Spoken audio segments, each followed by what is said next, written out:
Dear student, এই ভিডিঅ'টোত মই ক্লাছ 9ৰ জেনেৰেল সায়েন্সৰ ফাৰ্ষ্ট ইউনিট টেষ্টৰ এখন কোৱেশ্চন পেপাৰ তোমালোকৰ লগত ডিসকাস কৰিম। ইয়াৰ আগতেও মই ইংলিছ, সোশিয়াল সায়েন্স, ম্যাথছ আৰু আসামিছৰ ইউনিট টেষ্টৰ কোৱেশ্চন পেপাৰ তোমালোকক আগবঢ়াইছো। যদি তোমালোকে চোৱা নাই চাই ল'বা। জুন মাহতে তোমালোকৰ ফাৰ্ষ্ট ইউনিট টেষ্ট আৰম্ভ হ'ব। তোমালোকৰ বিদ্যালয়সমূহত ইউনিট টেষ্ট আৰম্ভ হ'লে পাৰিলে কোৱেশ্চন পেপাৰসমূহ সুন্দৰকৈ ফটো মাৰি মোৰ হোৱাটছআপ নাম্বাৰ 8133824620 নম্বৰত পঠাই দিবা। মই সেই কোৱেশ্চন পেপাৰসমূহৰ সমাধান কৰি তাক ভিডিঅ' আকাৰে মোৰ চেনেলত আপলোড কৰিম। তোমালোকে উত্তৰসমূহ মিলাই চাব পাৰিবা। তো আমি সময় নষ্ট নকৰি কোৱেশ্চন পেপাৰখন ডিসকাস কৰোঁ। ইয়াৰে কোৱেশ্চন নম্বৰ 1ত 20টা MCQ দিছে। তাৰে প্ৰথমটো দিছে কোষৰ শক্তিৰ ভঁৰাল ঘৰ বুলি কোৱা হয়। অপচন এ লাইসোজোম, বি প্লাস্টিড, সি কোষ পৰক, ডি মাইট্ৰকন্ড্ৰিয়া।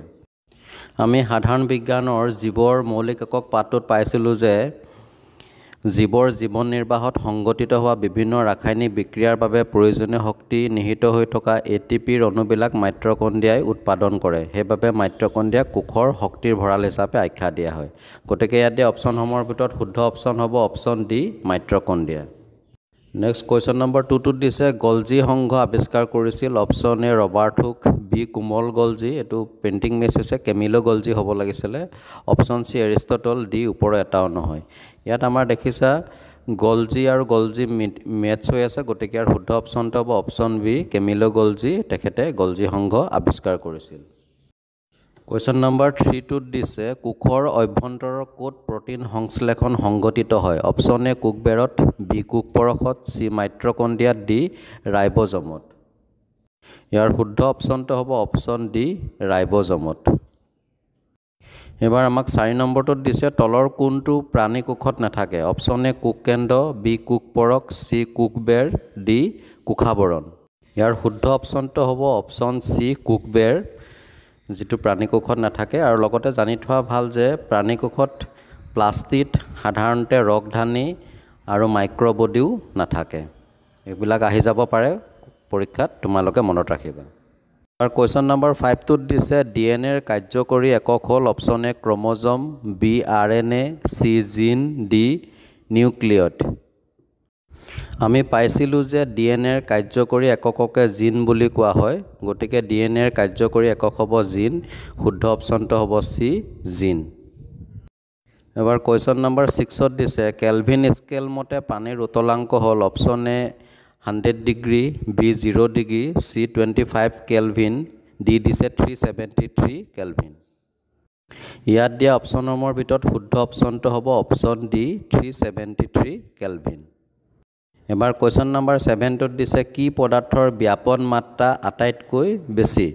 অপচনসমূহ দিছে এ গোটা পদাৰ্থৰ, বি গেছীয় পদাৰ্থৰ, চি জুলীয়া পদাৰ্থৰ, ডি ওপৰৰ এটাও নহয়। আমি পাইছিলোঁ যে পানী অৰ্থাৎ জুলীয়া পদাৰ্থৰ ক্ষেত্ৰতহে ব্যাপনৰ নীতিটো প্ৰযোজ্য। গতিকে জুলীয়া পদাৰ্থৰ ক্ষেত্ৰত ব্যাপন মাত্ৰা আটাইতকৈ বেছি। চ' ইয়াত দিয়া অপচনৰ ভিতৰত শুদ্ধ অপচনটো হ'ব অপচন চি জুলীয়া পদাৰ্থৰ। এবাৰ কোৱেশ্চন নম্বৰ 8টোত দিছে 0 ডিগ্ৰী চেলচিয়াছ ইজুকেলটো আমাক ফিল ইন দ্য ব্লেংকছ নিচিনাকৈ দিছে। অপচনসমূহ দিছে 100 kelvin, B 300 kelvin, C 273 kelvin, D 25 kelvin. ইয়াৰ শুদ্ধ অপচনটো হ'ব অপচন চি 273 কেলভিন, অৰ্থাৎ 0 ডিগ্ৰী চেলচিয়াছ ইজুকেলটো 273 কেলভিন আমি পাইছিলোঁ। এবাৰ কোৱেশ্চন নম্বৰ আমাক 9ত দিছে শুকান বৰফ বুলি কাক কোৱা হয়। অপচন এ দিছে NaCl অৰ্থাৎ ছডিয়াম ক্লৰাইড, বি দিছে O2 অক্সিজেন, চি পানী, ডি দিছে গোটা কাৰ্বন ডাই অক্সাইড। ইয়াত দিয়া অপচনসমূহৰ ভিতৰত শুদ্ধ অপচনটো হ'ব অপচন ডি গোটা কাৰ্বন ডাই অক্সাইড, অৰ্থাৎ গোটা কাৰ্বন ডাই অক্সাইডক শুকান বৰফ বুলি কোৱা হয়। এবাৰ কোৱেশ্চন নম্বৰ 10ত দিছে উষ্ণতাৰ এছআই একক হ'ল। অপচনসমূহ দিছে A kelvin, B pascal, C Celsius, D metre. আমি জানো যে উষ্ণতাৰ এছআই একক হ'ল কেলভিন। গতিকে শুদ্ধ অপচনটো হ'ব অপচন এ কেলভিন। এবাৰ কোৱেশ্চন নম্বৰ 11ত দিছে গাখীৰৰ পৰা মাখন পৃথকীকৰণ কৰা প্ৰণালীটোৰ নাম হ'ল অপচন এ বাষ্পীভৱন, বি পাতন, চি ঊৰ্ধ্বপতন, ডি অপকেন্দ্ৰিক। ইয়াৰ শুদ্ধ অপচনটো হ'ব অপচন ডি অপকেন্দ্ৰিক। আৰু অপকেন্দ্ৰিক পদ্ধতিৰ মূল সূত্ৰ হ'ল জোৰেৰে ঘূৰালে গধুৰ কণিকাবোৰ পাত্ৰৰ তলিত জমা হয় আৰু পাতল কণিকাবোৰ ওপঙি থাকে। মনত ৰাখিবা তোমালোকে। কোৱেশ্চন নম্বৰ 12ত দিছে তেজৰ পৰা ঔষধ পৃথকীকৰণত ব্যৱহৃত প্ৰণালীটোৰ নাম হ'ল অপশ্যন এ স্ফটিকীকৰণ, বি বৰ্ণলেখন, চি পাতন, ডি বাষ্পীভৱন। ইয়াৰ এনচাৰটো হ'ব অপশ্যন বি বৰ্ণলেখন। লগতে তোমালোকে মনত ৰাখিবা যে একে দ্ৰাৱকত দ্ৰৱীভূত হোৱা বিভিন্ন দ্ৰব্যৰ মিশ্ৰণৰ পৃথকীকৰণত বৰ্ণলেখন পদ্ধতি ব্যৱহাৰ কৰিব পাৰি। নেক্সট কুৱেশ্যন নম্বৰ 13ত দিছে 1 nm equal to option A 10⁻9m, B দিছে 10⁻6m, চি দিছে 10⁻9m, ডি দিছে 10⁻6m। ইয়াৰ শুদ্ধ অপশ্যনটো হ'ব অপশ্যন চি 10⁻9m। সাধাৰণতে দ্ৰৱণৰ কণিকাবোৰৰ ব্যাস 1 nmতকৈ সৰু, সেইবাবে ইহঁতক খালী চকুৰে নেদেখি। নেক্সট কুৱেশ্যন নম্বৰ 14, তলৰ কোনটোৱে টিণ্ডেল প্ৰভাৱ দেখুৱায়? অপশ্যন এ লৱণৰ দ্ৰৱ, বি কপাৰ ছালফেটৰ দ্ৰৱণ, চি ষ্টাৰ্চৰ দ্ৰৱণ, ডি গাখীৰ।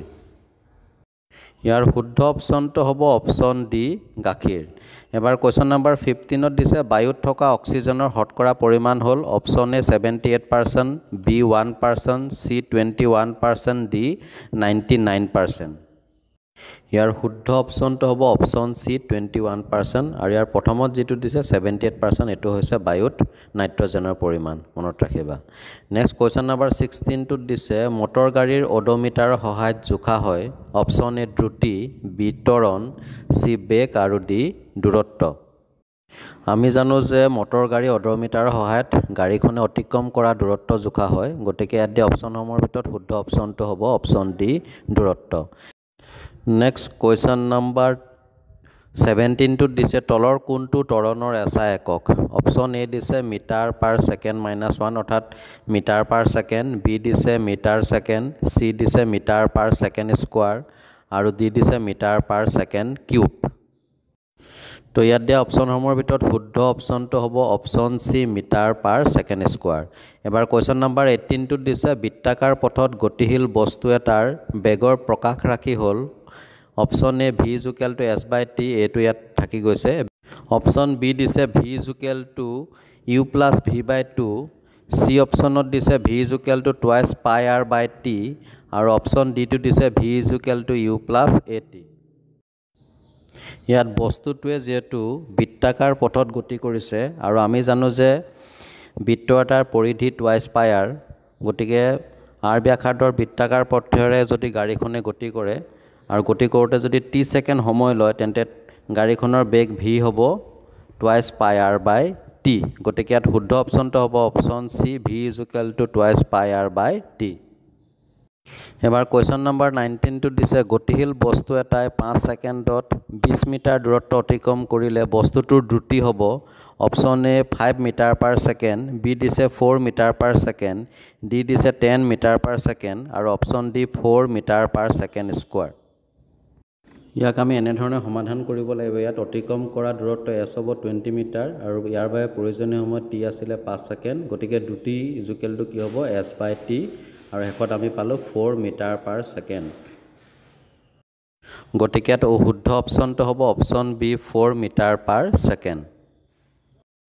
এইবাৰ আমাক 1ৰ শেষৰটো MCQ দিছে সুষম গতিৰ উদাহৰণ হ'ল অপশ্যন এ ৰাস্তাইদি যোৱা বাহনৰ গতি, বি ৰাস্তাইদি মানুহ এজনৰ খোজকাঢ়ি যোৱা, অপশ্যন চি সূৰ্যৰ চাৰিওফালে পৃথিৱীৰ পৰিভ্ৰমণ আৰু অপশ্যন ডি দিছে ওপৰৰ এটাও নহয়। আমি পাইছিলোঁ যে বস্তু এটাই সমান সময়ত সমান দূৰত্ব অতিক্ৰম কৰিলে তাক সুষম গতি বুলি কোৱা হয়। ইয়াত অপশ্যন এটো হ'বই নোৱাৰে, যিহেতু ৰাস্তাইদি যোৱা বাহনৰ গতি কম বেছি হ'ব পাৰে, স্পীড ব্ৰেকাৰ পালে কমি যাব বা ভিৰ পালে কমি যাব, পুনৰ ফ্ৰী পালে বাহনৰ গতি বাঢ়িব। অপশ্যন বিটো ৰাস্তাইদি মানুহ এজনৰ খোজকাঢ়ি যোৱা, এইটো সুষম গতি হ'ব নোৱাৰে, কাৰণ তেওঁ প্ৰয়োজন হ'লে ইচ্ছা কৰিলে বেছি জোৰে খোজকাঢ়িব বা ভাগৰ লাগিলে লাহে লাহে খোজকাঢ়িব। আৰু অপশ্যন চি যিটো দিছে সূৰ্যৰ চাৰিওফালে পৃথিৱীৰ পৰিভ্ৰমণ, এইটো হ'ব সুষম গতিৰ উদাহৰণ, কাৰণ সূৰ্যৰ চাৰিওফালে পৃথিৱীয়ে এক নিৰ্দিষ্ট সময়ত নিৰ্দিষ্ট গতিৰে পৰিভ্ৰমণ কৰি আছে। গতিকে ইয়াত শুদ্ধ অপশ্যনটো হ'ব অপশ্যন চি সূৰ্যৰ চাৰিওফালে পৃথিৱীৰ পৰিভ্ৰমণ। তো এইখিনিতে MCQ কেইটা শেষ হৈছে। এবাৰ কুৱেশ্যন নম্বৰ 2টোত দিছে তলৰ প্ৰশ্নসমূহৰ উত্তৰ লিখা। আমাক 6টা কুৱেশ্যন দিছে, কিছুমানে 2 মাৰ্ক আছে, 3 মাৰ্ক আছে, 1 মাৰ্ক আছে। তাৰে প্ৰথমটো দিছে পদাৰ্থৰ অৱস্থা কেই প্ৰকাৰ আৰু কি কি? ইয়াৰ এনসাৰটো হ'ব তোমালোকে জানাই নিশ্চয় পদাৰ্থৰ অৱস্থা তিনি প্ৰকাৰৰ আৰু সেইকেইটা হৈছে গোটা অৱস্থা দা সলিড ষ্টেট জলীয় অৱস্থা দা লিকুইড ষ্টেট আৰু গেছীয় অৱস্থা দা গেছিয়াছ ষ্টেট 2 নম্বৰটোত দিছে বাষ্পীভৱন কাক বোলে বাষ্পীভৱনৰ ওপৰত প্ৰভাৱ পেলোৱা কাৰকবোৰ কি কি 1+2 দিছে টোটেল 3 মাৰ্কস ইয়াৰ প্ৰথমটো যেটো বাষ্পীভৱন কাক বোলে ইয়াৰ এনসাৰটো লিখিব লাগিব উতলাংকৰ তলৰ যিকোনো উষ্ণতাত কোনো জলীয় পদাৰ্থ ভাপলৈ পৰিৱৰ্তন হোৱা ঘটনাক বাষ্পীভৱন বোলা হয় এবাৰ বাষ্পীভৱনৰ ওপৰত প্ৰভাৱ পেলোৱা কাৰকসমূহ হ'ব উষ্ণতা পৃষ্ঠকালি আৰ্দ্ৰতা বতাহৰ গতি বা বেগ ইত্যাদি কোৱেশ্চন নম্বৰ 3 টোত 573 কেলভিন উষ্ণতাক সেলসিয়াছ স্কেলত প্ৰকাশ কৰিবলৈ দিছে ইয়াক আমি এনে ধৰণে সেলসিয়াছ স্কেলত প্ৰকাশ কৰাৰ পিছত হেকত পালগৈ 300 সেলসিয়াছ তোমালোকে কৰিছা নিশ্চয় 2 নম্বৰৰ 4 টোত দিছে মিশ্ৰণ কি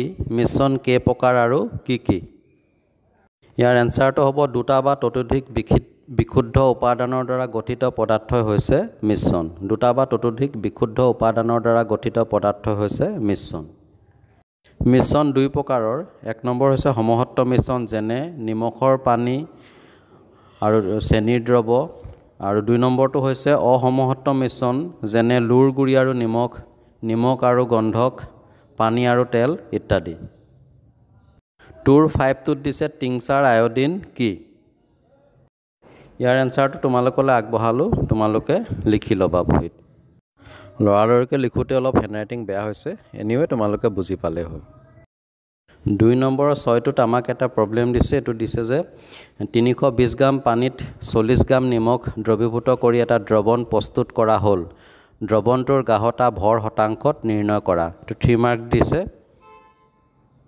এই সমস্যাটোৰ সমাধান আমি এনে ধৰণে কৰিব লাগিব এটো তোমালোকৰ কিতাপতে আছে পেজ নম্বৰ 17ত উদাহৰণ 2.1 তোমালোকে চাই লবা আৰু কিবা বুজি নাপালে কমেন্ট কৰিবা 3 নম্বৰৰ 1 টোত দিছে ত্বৰণ কাক বোলে ত্বৰণৰ এসআই একক কি আমি ইয়াৰ এনসাৰটো লিখিব লাগিব বস্তু এটাৰ প্ৰতি একক সময়ত পৰিৱৰ্তন হোৱা বেগৰ জোখকে ত্বৰণ বোলা হয় অৰ্থাৎ ত্বৰণ a = v - u/t আৰু ত্বৰণৰ এসআই একক হ'ল মিটাৰ পাৰ সেকেন্ড স্কয়াৰ 3 2 টোত পুনৰ আমাক এটা সমস্যা দিছে এটা অংক দিছে প্ৰথম কোৱেশ্চনটো দিছে গাড়ী এখন 18 কিলোমিটাৰ পাৰ আৱাৰৰ পৰা 36 কিলোমিটাৰ পাৰ আৱাৰলৈ 5 সেকেন্ডত সুষমভাৱে ত্বৰিত হৈছে ইয়াৰ a ত্বৰণ আৰু b সেই সময়ত অতিক্ৰম কৰা দূৰত্ব নিৰ্ণয় কৰা এই কোৱেশ্চনটো তোমালোকৰ পাঠ্যপুথিৰ গতি পাঠটোৰ উদাহৰণ 8.6 ৰ পৰা উঠাই দিছে পেজ নম্বৰ 109ত আছে ইয়াক আমি এনে ধৰণে সমাধান কৰিব লাগিব কেৱল আমি ইয়াত যেটো 1ত দিছে 8.5 সমীকৰণৰ পৰা তাৰ হলনি লিখিম আমি জানো যে আৰু ঠিক তেনেকৈ ইকুৱেশ্যন নম্বৰ 2 যি দিছে 8.6 সমীকৰণৰ পৰা তাতো আমি লিখিম আমি জানো যে আৰু এনে ধৰণে ইয়াক সমাধান কৰিব লাগিব কিবা বুজি নাপালে কমেন্ট কৰিবা কোৱেশ্চন নম্বৰ 3 নম্বৰটোত দিছে দ্ৰুতি আৰু বেগৰ মাজৰ পাৰ্থক্য লিখা 2 মাৰ্ক দিছে দুটা পইণ্ট লিখি দিলে হ'ল পইণ্টটো লিখিব পৰা কোনো গতিশীল বস্তুৱে একক সময়ত অতিক্ৰম কৰা দূৰত্বক দ্ৰুতি বোলে আৰু কিন্তু কোনো গতিশীল বস্তুৱে এক নিৰ্দিষ্ট সময়ত এক নিৰ্দিষ্ট দিশত অতিক্ৰম কৰা দূৰত্বক বেগ বোলে 2 নম্বৰ পইণ্টটো লিখিব পৰা দ্ৰুতি এটা স্কেলাৰ ৰাখি কিন্তু বেগ এটা ভেক্টৰ ৰাখি ইমানখিনি লিখিলে হ'ব এবাৰ কোৱেশ্চন নম্বৰ 4ত দিছে লাইসোজমক কিয় কোষৰ আত্মঘাতী মোনা বুলি কোৱা হয় ইয়াৰ এনসাৰটো লিখিব লাগিব কোষৰ বিপাকীয় কাৰ্যত কিবা বিসংগতি হলে উদাহৰণ হিচাপে যদি কোষ এটা মৰি যায় তেতিয়া লাইসোজমে হিহতৰ ভিতৰত থকা জলবিয়োজক উৎক্ষেপক বিলাক নিক্ষৰণ কৰি নিজে থকা কোষটোক ধ্বংস কৰি দিয়ে হেহে লাইসোজমক কোষৰ আত্মঘাতী মোনা বুলি কোৱা হয় কোৱেশ্চন নম্বৰ 5ত আমাক চিত্ৰ অংকন কৰি মূল অংশসমূহ চিনাক্ত কৰিবলৈ দিছে দুটা দিছে প্ৰাণী কোষ আৰু উদ্ভিদ কোষ যিকোনো এটা লিখিলে হ'ব তাৰে প্ৰথমটো প্ৰাণী কোষ ইয়াক এনে ধৰণে অংকন কৰি ইয়াৰ মূল অংশসমূহ চিনাক্ত কৰি দেখুৱাব লাগিব 3 মাৰ্ক দিছে বি নম্বৰটোত দিছে উদ্ভিদ কোষক এনে ধৰণে অংকন কৰি ইয়াৰ অংশসমূহ আমি চিনাক্তকৰণ কৰি দেখাব লাগিব মূল অংশসমূহ ইয়াত যেহেতু যিকোনো এটা দিছে গতিকে উদ্ভিদ কোষ বা প্ৰাণী কোষ যিকোনো এটাৰ চিত্ৰ অংকন কৰি মূল অংশসমূহ আমাক চিনাক্ত কৰি দেখুৱাব লাগিব কেৱল এটাই সেইকাৰণে আমি সদায় কোৱেশ্চনটো ভালকৈ পঢ়িব লাগে এবাৰ কুৱেশ্যন নম্বৰ 6টোত দিছে সংকুক কেন্দ্ৰীয় আৰু পকুক কেন্দ্ৰীয় কোষ কাক বোলে উদাহৰণ লিখা তো তোমালোকে নিশ্চয় কৰিছা যদি কিবা অসুবিধা হয় কমেন্ট কৰিবা মই ইয়াৰ এনসাৰটো কমেন্টৰ জৰিয়তে দি দিম আৰু কুৱেশ্যন নম্বৰ 7ত আমাক ইন্টাৰনেল এছেছমেন্ট দিছে এটো তোমালোকৰ স্কুল ভেদে বেলেগ বেলেগ হ'ব তো ডিয়াৰ ষ্টুডেন্ট আজিৰ ভিডিওটো ইমানেই যদি তোমালোকৰ ভিডিওটো ভাল লাগিছে তেতিয়াহলে তোমালোকৰ ফ্ৰেণ্ডলৈ ভিডিওটো শেয়াৰ কৰিবা আৰু লগতে মোৰ চেনেলত যদি নতুন হয় তেনেহলে চেনেলটো সাবস্ক্ৰাইব কৰিবলৈ নাপাহৰিবা তদুপৰি তোমালোকৰ বিদ্যালয়ত যদি পৰীক্ষা আৰম্ভ হয় তেতিয়াহলে কোৱেশ্যন পেপাৰসমূহ মোৰ WhatsApp নম্বৰত পঠাবলৈ নাপাহৰিবা তো আজিলৈ আহো পুনৰ এটা ভিডিও লগ পাম ধন্যবাদ